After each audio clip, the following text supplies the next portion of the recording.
ഒരുപാട് സ്നേഹത്തോടെ lady bird creations എന്ന ഈ ചാനലിലേക്ക് എല്ലാവരെയും സ്വാഗതം ചെയ്യുന്നു.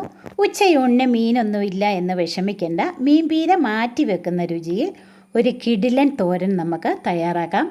മലയ്ക്ക് പോകാനായിട്ട് മാലയിട്ടിരിക്കുന്നവർക്കും നോമ്പ് സമയത്തേക്കും ഒക്കെ പറ്റിയ ഒരു കിടിലൻ തോരനാണ് ഇത്.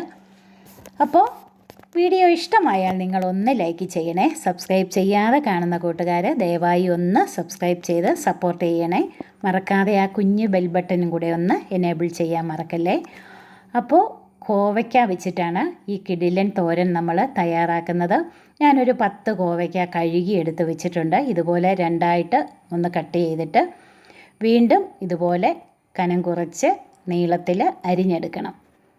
അപ്പോൾ എല്ലാ കോവയ്ക്കായും ഞാൻ ഇതുപോലെ അരിഞ്ഞെടുത്ത് വെച്ചിട്ടുണ്ട്. ഇനി ചുവന്നുള്ളി വേണം. ഒരു 2 പിടി ചുവന്നുള്ളി, എരിവിനാവശ്യമായ പച്ചമുളക്, കറിവേപ്പില, ഇഞ്ചി, ഒരു കഷ്ണം കൊടംപുളി കഴുകി ഒരു 1/4 കപ്പ് വെള്ളത്തിൽ കുതിർത്തത്.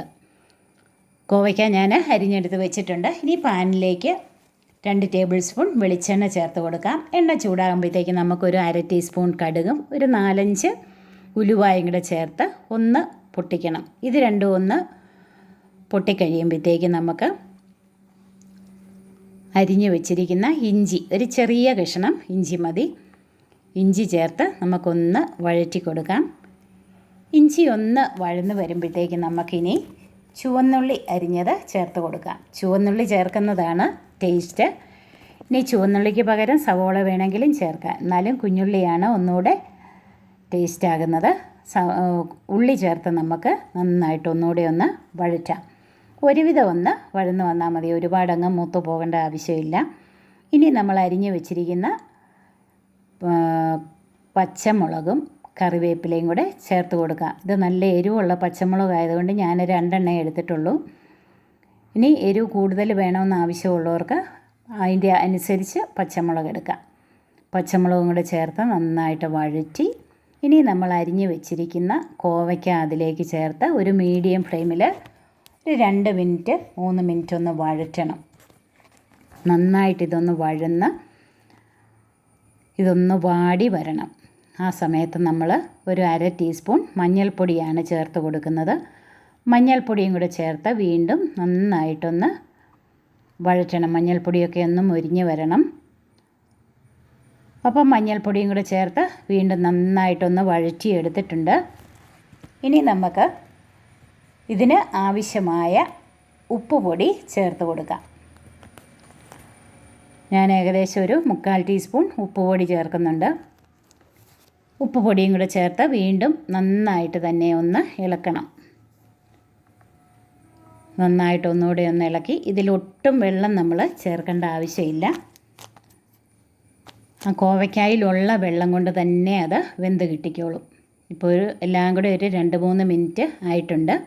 നമുക്കിനി ഇതൊന്ന് മൂടി വെച്ചൊന്ന് വേവിക്കണം. ഏകദേശം ഒരു 5 മിനിറ്റോളം ഇത് വേകണം. ഇടയ്ക്ക് മൂടി തുറന്ന് വീണ്ടും ഒന്ന് ഇളക്കി കൊടുക്കണം. അടിക്ക് പിടിക്കാതെ ഇടയ്ക്കിടയ്ക്ക് മൂടി തുറന്ന് നമുക്കിതൊന്ന് ഇളക്കി കൊടുക്കാം. അപ്പോഴത്തേക്ക് കോവയ്ക്ക എല്ലാം നന്നായിട്ട് വെന്ത് വന്നോളും. വീണ്ടും നമുക്ക് മൂടി വയ്ക്കാം. അപ്പോൾ എല്ലാവർക്കും ഇഷ്ടപ്പെടും ഈ ഒരു തോരൻ.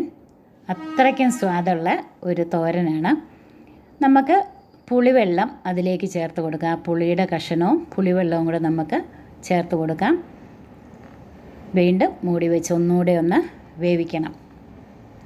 അപ്പോൾ പുളിയെല്ലാം നന്നായിട്ട് കഷ്ണങ്ങളിൽ പിടിച്ച് കോവയ്ക്കായെല്ലാം നന്നായിട്ട് ഒന്നുകൂടെ വെന്ത് ഒന്ന് വറ്റി വരണം, വെള്ളം വറ്റി വരണം. ഒന്നുകൂടെ നമുക്കൊന്ന് ഇളക്കി കൊടുത്തിട്ട് ഈ സമയം ഇതിലേക്ക് തേങ്ങ ചുരുണ്ടിയത് ചേർക്കുന്നത്. ഞാൻ നല്ല പച്ച തേങ്ങ ഒരു 1/2 മുറി ചുരുണ്ടിയെടുത്ത് വെച്ചിട്ടുണ്ട്.